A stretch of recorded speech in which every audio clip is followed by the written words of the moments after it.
অন্ধ মিডিয়া তো একবার বলে নাই বেঞ্জামিন নেতানিয়াহু ইয়াহুদি টেররিস্ট হযরত ইব্রাহিম আলাইহিস সালাম হিজরত করছেন ফিলিস্তিন, হযরত ইসমাঈল আলাইহিস সালাম এর জন্মস্থান ফিলিস্তিন, হযরত ইসহাক আলাইহিস সালাম এর জন্মভূমি ফিলিস্তিন, হযরত লূত আলাইহিস সালাম বসবাস করেন ফিলিস্তিন, হযরত ইয়াকুব আলাইহিস সালামের মাতৃভূমি ফিলিস্তিন, হযরত ইউনূস আলাইহিস সালাম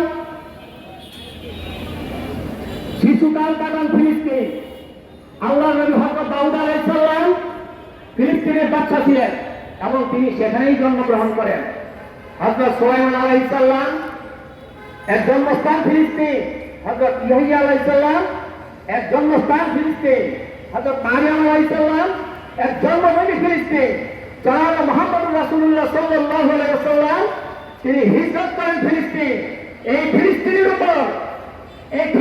উপর ইহুদি নাসারাদের আক্রমণ এটা মুসলমান কখনো মেনে নিতে পারে না। আমি এখান থেকে ঘোষণা করছি, মাননীয় প্রধানমন্ত্রী, আপনি কি মুসলমান নাকি অন্য কারো দালাল? যদি আপনি মুসলমান হয়ে থাকেন তাহলে ফিলিস্তিনের পক্ষে, মুসলমানের পক্ষে অতি দূরত্ব বিবৃতি দিয়ে বাংলাদেশের 92% মুসলমানের কাছে পরিষ্কার হন। আর নচেত আমরা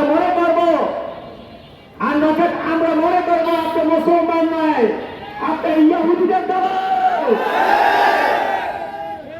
এই ফিলিস্তিনিদের পক্ষে ইসলামকে রক্ষা করার জন্য, মুসলমানদের প্রথম কারণ বাইতুল আকসাকে মুক্তি করার জন্য, মানবতার সার্বিক মুক্তির জন্য পীর সাহেব চরমনাই যদি কোনো ঘোষণা করেন, সেই কর্মসূচি বাস্তবায়ন করার জন্য প্রয়োজনে আমরা অর্থ দিব, সময় দিব, মাল দিব, জান দিব, তবুও সেই কর্মসূচিকে বাস্তবায়ন করে ছাড়বো ইনশাআল্লাহ।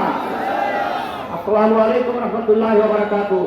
ইসলামী আন্দোলন বাংলাদেশ জিন্দাবাদ, পীর সাহেব চরমনাই জিন্দাবাদ।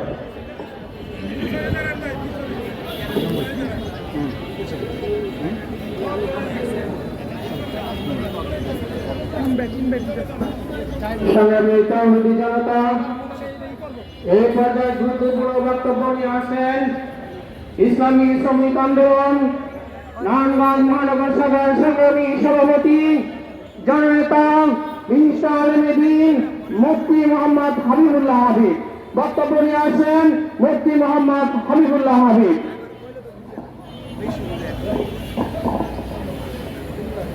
নাহমাদুহু ওয়া নুসাল্লি আলা রাসূলিহিল কারীম।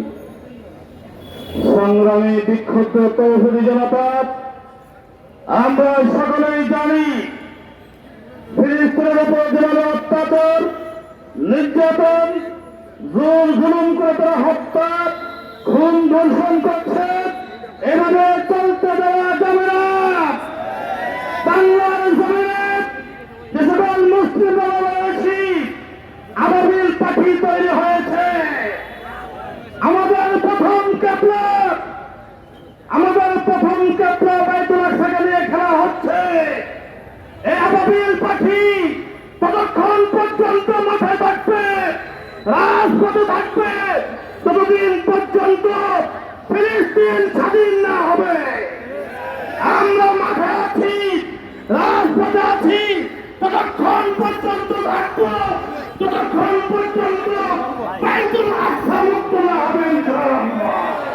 এই আহ্বান দেখে আমি আমার সংক্ষিপ্ত বক্তব্য এখানেই শেষ করছি। ওমা তাওফীক ইল্লা বিল্লাহ।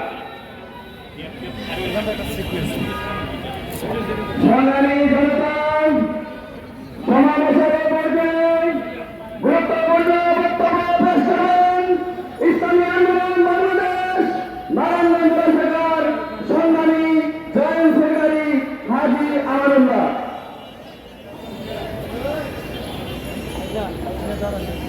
ইন্নাল হামদুলিল্লাহ ওয়াসসালাতু ওয়াসসালামু আলা রাসূলিল্লাহ। জাহানবাদী রাষ্ট্র ইসরায়েল কর্তৃক ফিলিস্তিনে হামলার প্রতিবাদে, গণহত্যার প্রতিবাদে, স্বাধীন ফিলিস্তিন রাষ্ট্র প্রতিষ্ঠার দাবিতে ইসলামী আন্দোলন বাংলাদেশ নারায়ণগঞ্জ